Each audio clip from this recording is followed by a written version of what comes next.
Tout au long de l'histoire, avec l'avancement de la technologie des armes, des catapultes aux canons jusqu'aux véhicules aériens de combat sans pilote, on a longtemps cru que le fantassin deviendrait obsolète face à ces nouveaux développements meurtriers.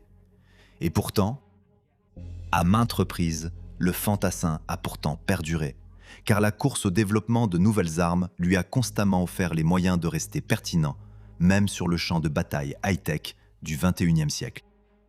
Dans chaque conflit, il y a eu des armes qui ont changé la façon dont le fantassin affronte l'ennemi, et la Seconde Guerre mondiale a vu l'une des plus remarquables à cet égard, le M1 Garand américain. Le M1 est largement devenu le symbole de la guerre terrestre menée par l'Amérique, avec ses lignes classiques, son rechargement par le haut et le son distinctif du ping lorsqu'il éjecte son clip vide. Le M1 est aussi ancré dans l'esprit des Américains que l'image des mousquets de la guerre d'indépendance ou du M16 de la guerre du Vietnam. Cependant, ce qui a rendu le M1 si puissant et intemporel, c'est son taux de tir élevé par rapport aux armes similaires utilisées par les autres armées de son époque. Car le M1 fut le premier fusil de combat semi-automatique au monde à être largement adopté, donnant ainsi aux fantassins américains un taux de tir nettement supérieur et posant les bases des armes modernes d'aujourd'hui. Dans cet épisode, nous allons explorer le développement de cette arme révolutionnaire, examiner son rôle pendant la Seconde Guerre mondiale et au-delà, et discuter de son héritage. Bienvenue dans Guerre du Monde.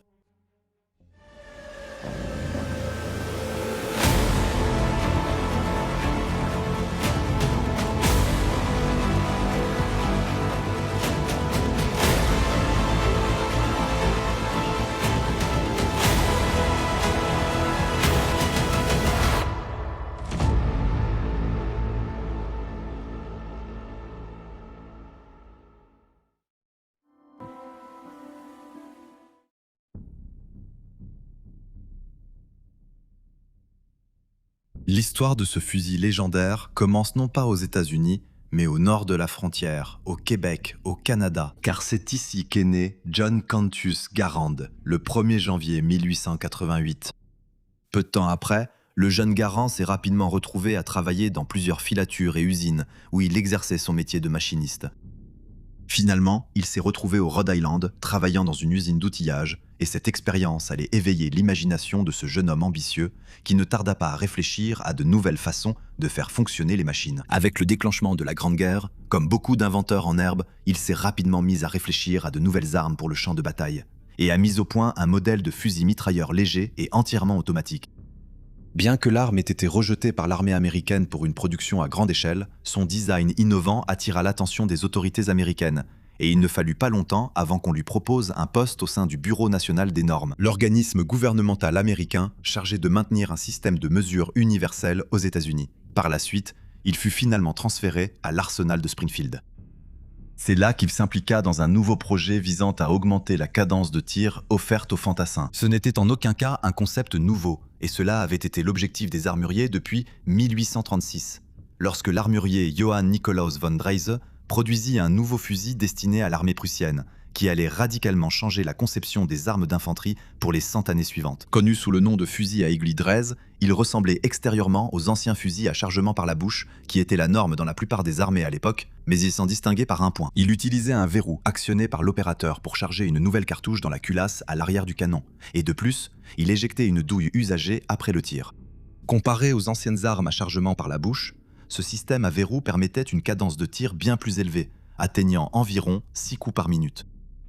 Une fois les avantages du fusil à verrou reconnus, toutes les grandes puissances du monde ont rapidement commencé à fabriquer leurs propres modèles, et le fusil à verrou allait dominer le champ de bataille jusque bien avancé dans le XXe siècle. Beaucoup de ces armes, comme le Lee Enfield 303 britannique, le Springfield M1903 américain, le Gewehr 98 allemand et le Mosin Nagant russe. Chacune a atteint un statut presque légendaire dans son propre pays.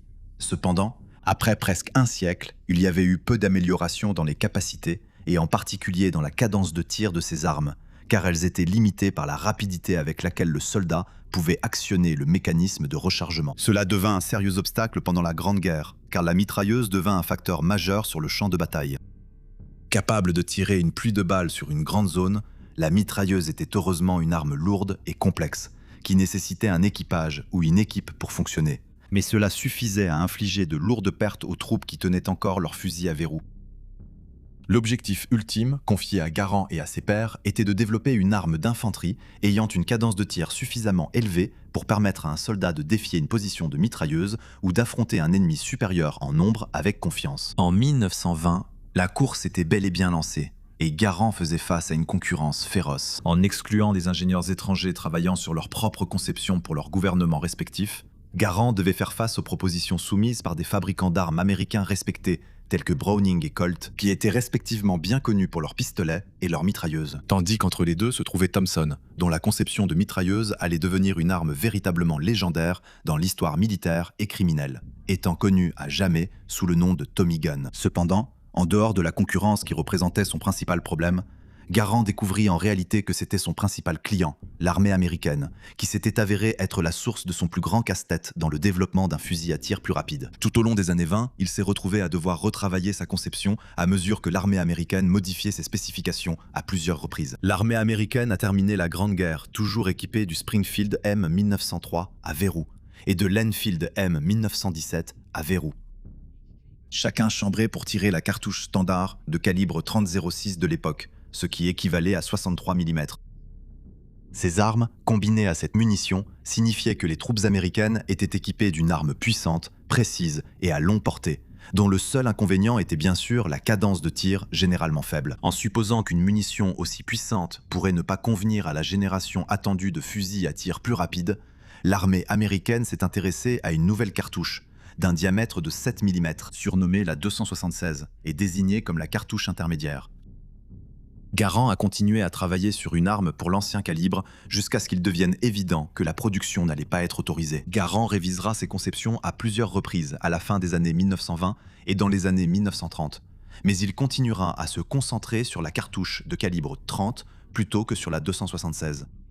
Croyant que le Congrès américain choisirait finalement ce calibre, il aura raison.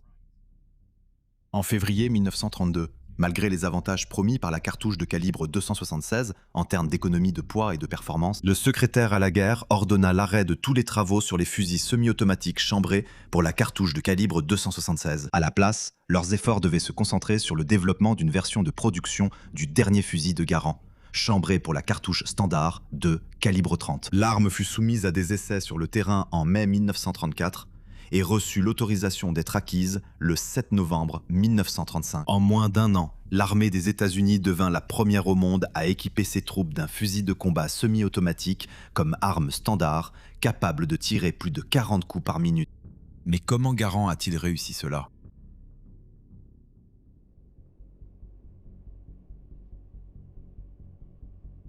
Techniquement, Garand n'a pas conçu un seul fusil semi-automatique pour les États-Unis, mais deux. Les versions de service originales de ce qui allait devenir le fusil M1 Garand utilisaient un système à gaz compliqué, impliquant un piège à gaz spécial monté sur un prolongateur de bouche. Cependant, ce système a été abandonné à la mi-1940, remplacé par un simple évent d'emprunt des gaz. Ce nouveau design a ensuite été adapté aux anciens fusils, de sorte qu'un modèle de base unique a été adopté dans tout l'arsenal américain. Dans les deux systèmes, les gaz en expansion provenant d'une cartouche tirée sont déviés dans le cylindre à gaz. Là, les gaz rencontrent un piston à long débattement fixé à la tige d'entraînement, qui est poussé vers l'arrière par la force de ce gaz à haute pression. Ensuite, la tige d'entraînement engage une culasse rotative à l'intérieur de la boîte de culasse. Le verrou est verrouillé dans la boîte de culasse grâce à deux tenons de verrouillage, qui tournent, se déverrouillent et initient l'éjection de la douille tirée ainsi que le cycle de rechargement lorsque le fusil est tiré. La tige d'entraînement, puis le verrou, reviennent ensuite à leur position d'origine. Pesant 11,6 livres, soit 5,3 kg lorsqu'il est chargé, le M1 Garand est un vrai mastodonte, surtout comparé aux standards modernes. Cependant, il était toujours comparable à la génération précédente de fusils, ce qui rend la conception de Garand d'autant plus impressionnant quand on considère qu'il a pu améliorer les performances sans augmenter le poids, ce qui aurait alourdi la charge du soldat. Il n'était pas non plus beaucoup plus grand que les armes précédentes, mesurant 43 pouces, soit 110 cm de long. En fait, il était 8 cm plus court que l'Enfield M1917 précédent. Peut-être que la partie la plus distinctive du M1 est son clip en bloc de 8 cartouches. Cela fait du M1 l'une des exceptions par rapport aux autres fusils de l'époque, ou même des décennies qui allaient suivre. Car la plupart des fabricants d'armes qui tentaient de produire leurs propres fusils semi-automatiques choisissaient d'utiliser un chargeur boîtier dans lequel les cartouches étaient stockées avant d'être chargées dans le fusil, prêtes à être tirées. La décision de Garand d'adopter une telle conception provient de l'armée américaine, qui a précisé lors de la phase de développement qu'il fallait éviter les modèles à chargeurs amovibles si possible, car on pensait que ces chargeurs étaient sujets au dommage ou à l'infiltration de saleté, ce qui pouvait entraîner un incident de tir à un moment crucial pendant une bataille, et rendait également leur manipulation plus difficile en position couchée. Le système de clip était souvent plus long à assembler, mais heureusement, la puissante chaîne logistique américaine faisait qu'il y avait généralement une abondance de clips déjà préchargés, facilement disponibles pour les troupes en première ligne. Lorsque la dernière cartouche était tirée et que le clip était éjecté du fusil, cela s'accompagnait d'un bruit de ping très distinctif, qui est depuis devenu l'un des sons les plus reconnaissables de la guerre. Cependant, ce bruit a également donné lieu à des affirmations selon lesquelles certains soldats américains auraient été tués parce que l'ennemi savait qu'ils avaient tiré leur dernière cartouche en entendant le bruit des clips du M1 éjectés. Cependant, il n'existe aucun cas documenté de soldats américains ou alliés utilisant cette arme ayant été tués ou blessés dans de telles circonstances. Puisque les soldats combattaient rarement seuls, cela signifiait qu'il y avait de fortes chances que quelqu'un dans le peloton soit prêt à tirer pendant qu'un soldat devait recharger. En plus de cela, le champ de bataille était loin d'être un endroit assez calme pour entendre le bruit du ping à distance. Il semblait plus probable que cette inquiétude ait été inventée loin de l'endroit où se déroulaient réellement les combats. Pour compléter l'équipement du M1, il y avait un accessoire prévu comme dernier recours, la baïonnette fixe. Il était d'usage qu'un fusil de combat soit équipé d'attaches pour une baïonnette, pour les situations où le combat devenait si rapproché que l'on pouvait presque cracher sur son ennemi. Dans ces situations, le fusil équipé d'une baïonnette ressemblait davantage à une lance de combat. Les premiers M1 étaient souvent équipés de la baïonnette M1905, développée pour la génération précédente de fusils, qui possédait une lame de 16 pouces, soit 51 cm. Cependant, après le déclenchement de la Seconde Guerre mondiale, on a estimé que celle-ci était trop grande pour le type de combat qui avait lieu, en particulier dans les espaces restreints de la guerre de jungle du théâtre du Pacifique. Ainsi, une version raccourcie, mesurant 10 pouces ou 25 cm de long, a été produite, et de nombreuses lames plus anciennes ont été raccourcies à la nouvelle taille afin d'accélérer les livraisons aux unités de première ligne.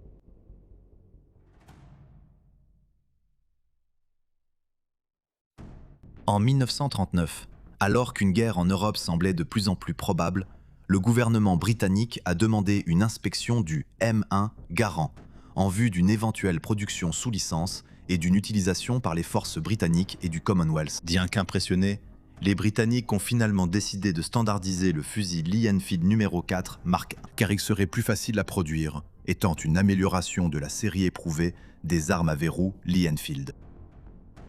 Au moment où les États-Unis sont entrés en guerre, le M1 était déjà en passe de dominer l'arsenal américain, et beaucoup de ses petits défauts avaient été corrigés. Pourtant, même à l'époque de l'attaque de Pearl Harbor, beaucoup des anciens fusils à verrou étaient encore largement en service.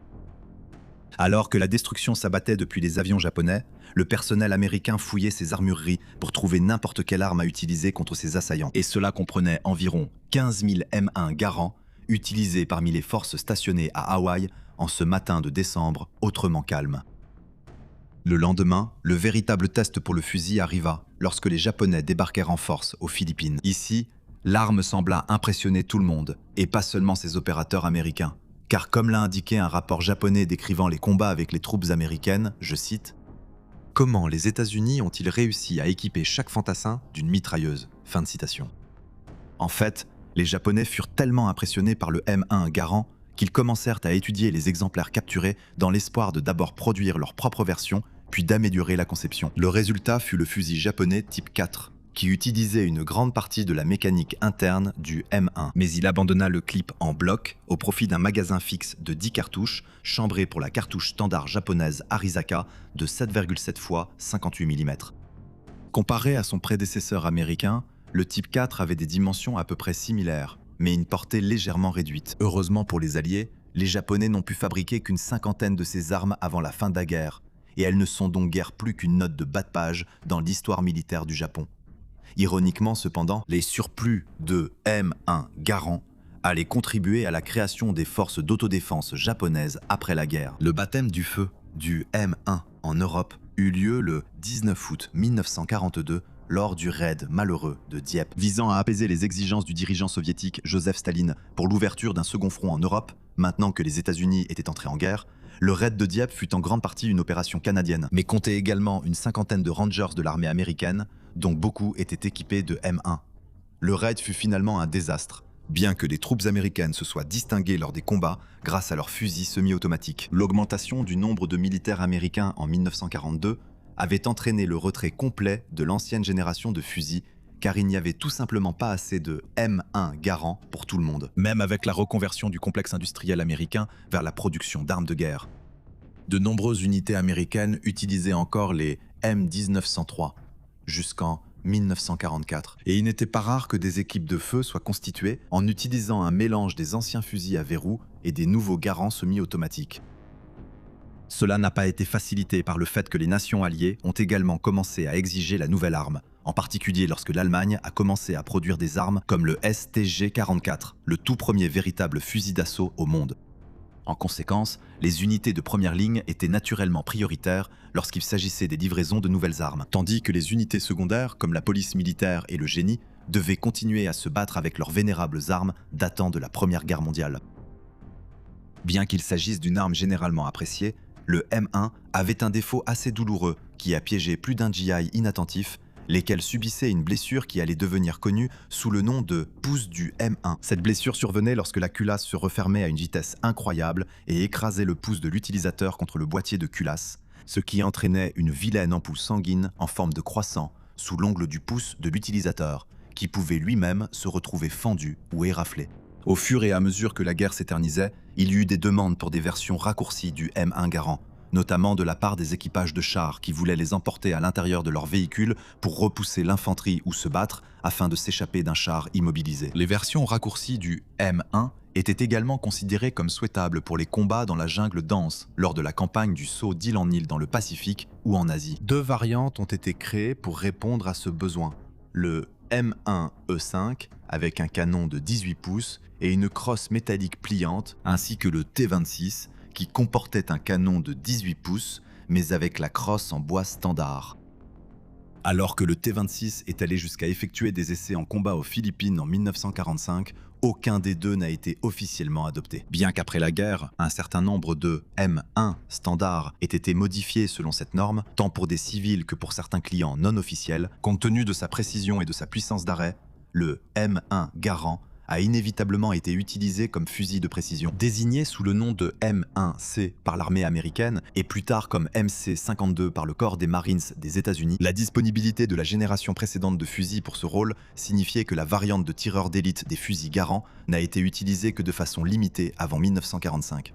Cependant, elle s'est bien imposée pendant la période d'après-guerre et était encore utilisée par certaines équipes de snipers des Marines dans la première moitié de la guerre du Vietnam, au milieu des années 60. Le développement de la variante sniper a été entravé par le système de chargement par le dessus du fusil, ce qui serait impossible avec une lunette de sniper bloquant cet emplacement. Finalement, il a été déterminé que la meilleure solution serait de monter la lunette sur le côté gauche du boîtier de culasse afin que le fonctionnement normal du fusil ne soit pas affecté. Cela nécessitait l'ajout d'une plaque de joue en cuir sur la crosse afin de bien positionner le visage du tireur lors de la visée. Cependant, cela n'était pas considéré comme un inconvénient sérieux pour un opérateur bien entraîné et expérimenté, comme l'étaient la plupart des tireurs d'élite au moment où ils entraient sur le champ de bataille. La lunette initialement choisie pour le fusil était la M18M1 de la société Lyman, basée sur la lunette de chasse commerciale Alaskan, conçue pour tous les temps. Celle-ci offrait un grossissement de 2,2 et possédait un réticule en croix, mais elle fut rapidement remplacée par la M82 améliorée. À partir du 10 janvier 1945, la variante de tireur d'élite a également commencé à être équipée d'un cache-flamme conique distinctif, à la fois pour réduire les risques que le tireur d'élite soit repéré au moment du tir et pour diminuer l'effet d'éblouissement du flash de bouche lors des engagements en faible luminosité.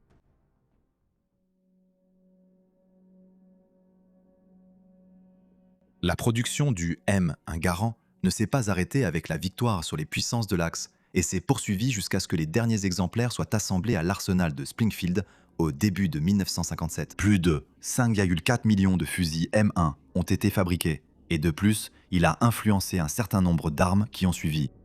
Reconnaissant cela, les fusils de combat évoluaient à nouveau, avec l'apparition des fusils d'assaut, comme le premier AK-47 soviétique et son équivalent européen sous la forme de l'excellent FN-FAL belge. Des travaux ont été entrepris pour améliorer le M1, ce qui a conduit au M14. Le fusil M14 était essentiellement une version améliorée du M1 Garand, avec des modes automatiques et semi-automatiques sélectifs, et utilisant un chargeur de 20 cartouches. En ce qui concerne les munitions, il était chambré pour la cartouche de 7,62 par 51 mm, que les armées de l'OTAN étaient alors en train de standardiser. En Italie, le fabricant italien Beretta a acquis l'outillage nécessaire pour fabriquer des M1 auprès de la société Winchester, qui avait été sollicitée pour aider à la production pendant la guerre. Beretta a également commencé à travailler sur sa propre amélioration du M1 de base, ce qui a donné naissance au fusil BM59, qui présente une forte ressemblance avec le M14. Alors que les M1 Garand d'origine étaient retirés du service de première ligne aux États-Unis, des centaines de milliers d'entre eux ont été transférés aux armées soutenues par les États-Unis,